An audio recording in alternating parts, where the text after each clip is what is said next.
Hi friends, బాగున్నారండి అందరూని. ఈరోజు క్లాస్లోని మనం ప్రిన్సెస్ కటింగ్ బ్లౌజ్కి షేప్ బెల్ట్ వచ్చేటట్టుగా, అలాగే నెక్ అన్నది మనకి ఆకు మోడల్లోని పేపర్ క్యాన్వాస్తోని ఎలా స్టిచ్చింగ్ చేసుకోవాలన్నది చూపిస్తానండి. ప్రొఫెషనల్ స్టైల్లో, బోటెక్ స్టైల్లో మనం పర్ఫెక్ట్గా మనం మోడల్స్ స్టిచ్చింగ్ చేసుకోవడం అన్నది నేర్చుకోవాలి.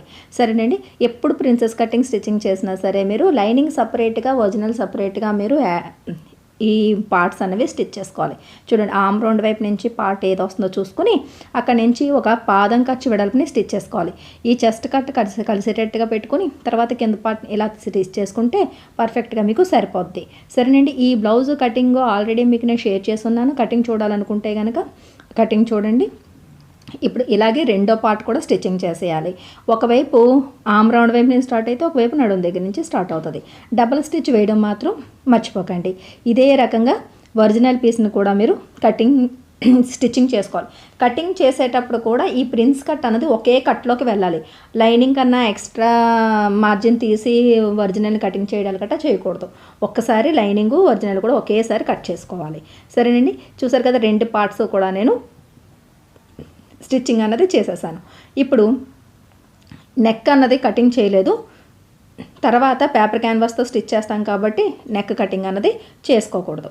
సరేనండి, ఇప్పుడు ఈ ఒరిజినల్ని ఇలా తిరిగేసి పెడితే కుట్లు చూసారా పైకి ఉన్నాయి, అలాగే లైనింగ్ని ఇలా పెట్టాలి. అంటే రెండిట్లకి కూడా కుట్లు అనేవి లోపల వైపు ఉండేటట్టు పెట్టుకుని ఇలా సెంటర్ పాయింట్ చూసుకుని, నెక్ సెంటర్ పాయింట్, కింద సెంటర్ పాయింట్ చూసుకుని పిన్నులను పెట్టుకోండి. అలాగే ఆమ్ రౌండ్ దగ్గర ప్రిన్స్ కట్ కుట్లు కలిసేటట్టుగా ఈ ఆమ్ రౌండ్ దగ్గర కూడా ప్రిన్స్ కట్ ఈ కుట్లు అన్నవి కలిసేటట్టుగా ఇలా పిన్ అన్నది పెట్టుకోండి. ఆ తర్వాత కింద ప్రిన్స్ కట్ కూడా కలిసేటట్టు పట్టుకొని పిన్నులు పెట్టుకున్నారనుకోండి, స్టిచ్చింగ్ చేసేటప్పుడు జరగకుండా ఉంటుంది.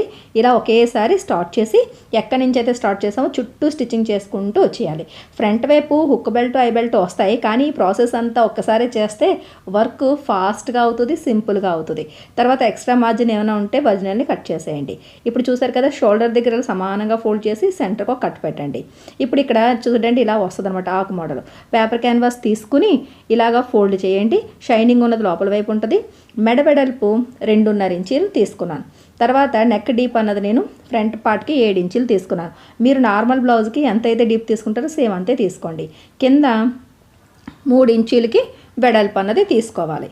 ఇక్కడ ఆకు మోడల్ కాబట్టి చూడండి, నార్మల్ రౌండ్ అన్నా సరే మనం 3 ఇంచీలే తీసుకుంటాము. దాని తర్వాత పై మార్కింగ్ నుంచి కింద మార్కింగ్కి ఇలా లైన్ అన్నది గీసేయండి.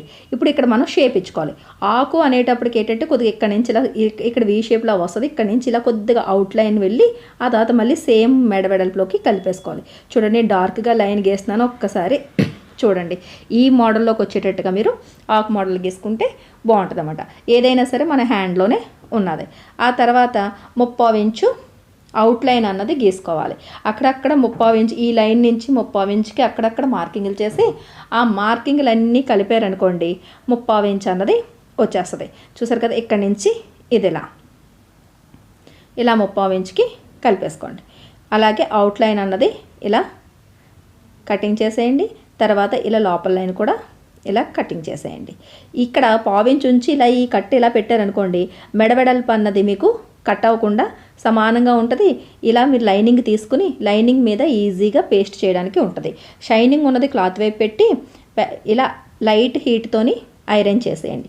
ఐరన్ చేసిన తర్వాత అంచులకి 1/4 ఇంచు ఉంచుకొని మిగతాదంతా పావుగానే అరెంజ్గా నుంచి మిగతాదంతా కట్ చేయండి. పైన లైన్ సమానంగా ఉండాలి.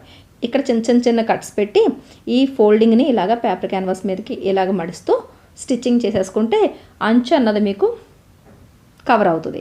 సరేనండి, ఇలా మొత్తం అంతా అంచంతా ఫోల్డ్ చేసుకుంటూ స్టిచ్ చేసేయండి. ఆ తర్వాత లోపల ఉన్న 2 అంచులని పట్టుకుని ఇలాగ సమానంగా అప్పుడు సెంటర్ కట్ అన్నది పెట్టాలి. మనకి లోపల ఉన్న అంచులే మెయిన్ నెక్ కాబట్టి.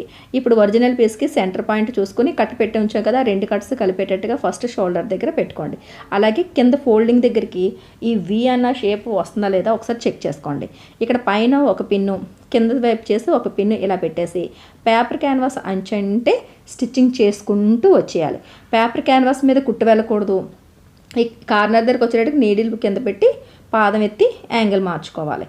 ఇలా స్టిచ్ చేసుకుంటూ కుట్టికి 1/4 ఇంచు క్లాత్ వదిలి మిగతాదంతా ఒరిజినల్ లైనింగ్ అన్నీ కలిపి కట్ చేసేస్తాం. ఆ తర్వాత సెంటర్లోని ఒక చిన్న కట్ అన్నది కంపల్సరీగా పెట్టాలి. ఆ తర్వాత ఈ రౌండ్ల దగ్గర కూడా చిన్న కట్స్ పెట్టుకుంటూ వచ్చేయండి.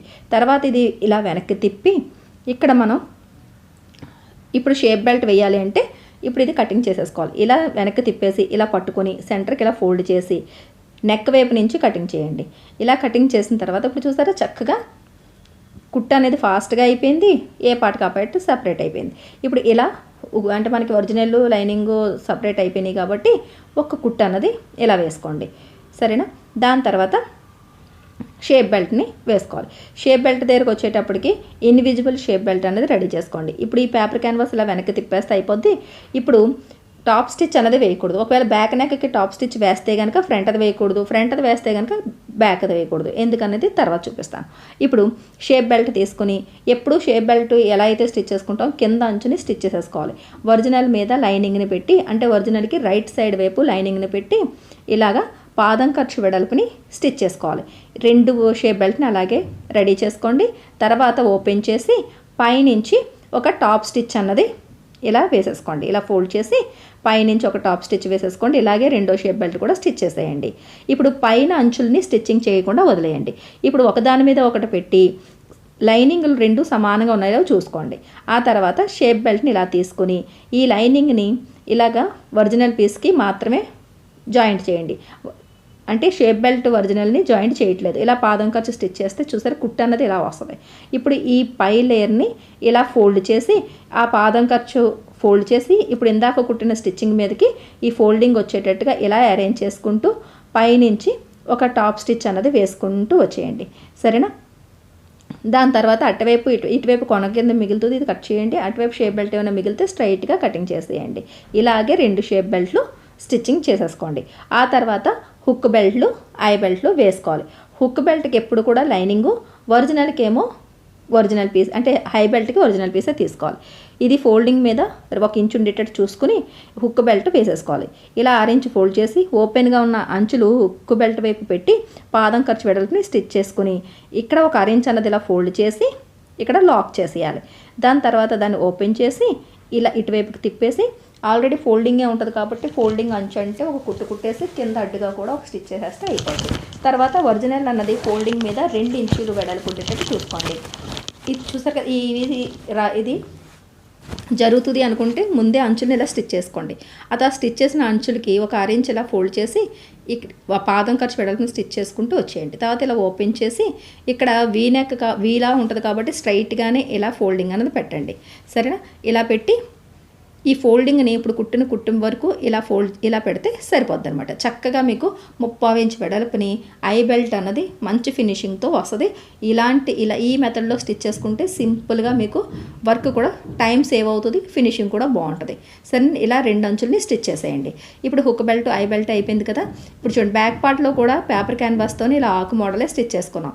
ఇప్పుడు ఫ్రంట్ పార్టు లైనింగ్ అంటే పేపర్ క్యాన్వాస్ని ఓపెన్ చేసి ఆ కుట్టు దగ్గరికి ఈ నెక్ పెట్టి ఇలా షోల్డర్ని జాయింట్ చేసేయాలి 1/2 ఇంచ్ మార్జిన్తో, సరేనండి. మళ్ళీ చూపిస్తాను చూడండి. ఇది ఇలా ఓపెన్ చేసి ఇక్కడ ఒరిజినల్కి అంచుకి ఈ బ్యాక్ పార్ట్ అంచుని ఇలా పెట్టి ఇలా మనం స్టిచ్ చేసేయాలి. ఒకవేళ బ్యాక్ పార్ట్ టాప్ స్టిచ్ వేయకపోతే ఫ్రంట్ టాప్ స్టిచ్ వేసి ఇలా స్టిచ్ చేసుకుంటాం, ఎలాగైనా పర్వాలేదు, సరేనండి. ఇలా 1/2 ఇంచ్ అన్నది మీరు మార్జిన్ వదిలి స్టిచ్ చేసుకోండి. ఇప్పుడు చూడండి ఇది ఇలా వస్తుంది. ఇది ఇలా ఫోల్డ్ చేసి ఇక్కడ లోపలికి ఇలా తిప్పేస్తే ఈ అంచులు కనిపించకుండా మీకు ఇక్కడ కవర్ అవుతుంది.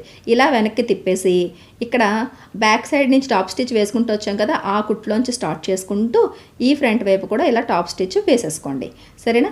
అదే సేమ్ 2వ వైపు కూడా టాప్ స్టిచ్ని వేసుకుంటాం. చూడండి 2వ వైపు కూడా మీకు పేపర్ క్యాన్వాస్ ఇలా వచ్చింది కదా, ఫోల్డ్ చేసి దీన్ని ఇలా లోపలికి తిప్పేసి ఇక్కడ నుంచి ఇలా మీరు లోపలికి తిప్పేయండి. కుట్టు అనేది ఇప్పుడు ఇటువైపు నుంచి వస్తుంది, సరేనా. ఇక్కడ నుంచి ఇలా పట్టుకుని ఇలా పాదం ఖర్చు వెడల్పుని స్టిచ్చింగ్ చేసుకుంటూ వచ్చేయండి. ఈ టాప్ స్టిచ్ అనేది బ్యాక్ వైపు టాప్ స్టిచ్లోకి కలిసేటట్టుగా కుట్టి ఇక్కడ లాక్ చేసి తీసేయండి, సరేనా. ఈ రకంగా మోడల్ బ్లౌజుల్ని స్టిచ్చింగ్ చేసుకుంటే రాంగ్ సైడ్ వైపు చూసారు కదా, మీకు నెక్ దగ్గర ఫినిషింగ్ ఉంటుంది. ఇక్కడ నుంచి చేతి కుట్లు అనేవి నీట్గా వేసుకుంటూ వచ్చేయాలి, బ్యాక్ నుంచి ఫ్రంట్ కంటిన్యూస్గా. అలాగే ఈ షేప్ బెల్ట్ దగ్గరికి వచ్చేటప్పటికి చూడండి అంటే బ్యాక్ సైడ్ ఆకు మోడల్ ఇచ్చాను, అది ముందే మీకు ఆల్రెడీ నేను షేర్ చేస్తున్నాను చూడండి. ఫ్రంట్ వైపు కూడా ఇలా ఆకు మోడల్ అన్నది వచ్చింది. అలాగే హ్యాండ్స్ జాయిన్ చేసుకుని నార్మల్గా బ్లౌజ్ ఎలా ఫిట్ చేసుకుంటారో అలా ఫిట్ చేసుకోండి. చూసారు కదా ఫినిషింగ్ అనేది ఎలా వచ్చిందో. ఇలా ఫినిషింగ్గా స్టిచ్చింగ్ చేసుకోవాలండి. ఇంకా మంచి మంచి మోడల్స్ నేర్చుకోవాలి అంటే గనక మన లక్ష్మీ ఫ్యాషన్ వాళ్ళ ఛానల్లోనే ఆన్లైన్ క్లాసెస్ అనేవి స్టార్ట్ అవుతున్నాయి. అన్ని రకాల కోర్స్ కూడా నేర్పించబడుతుంది. స్క్రీన్ మీద చూపిస్తున్న నెంబర్కి మెసేజ్ చేయండి.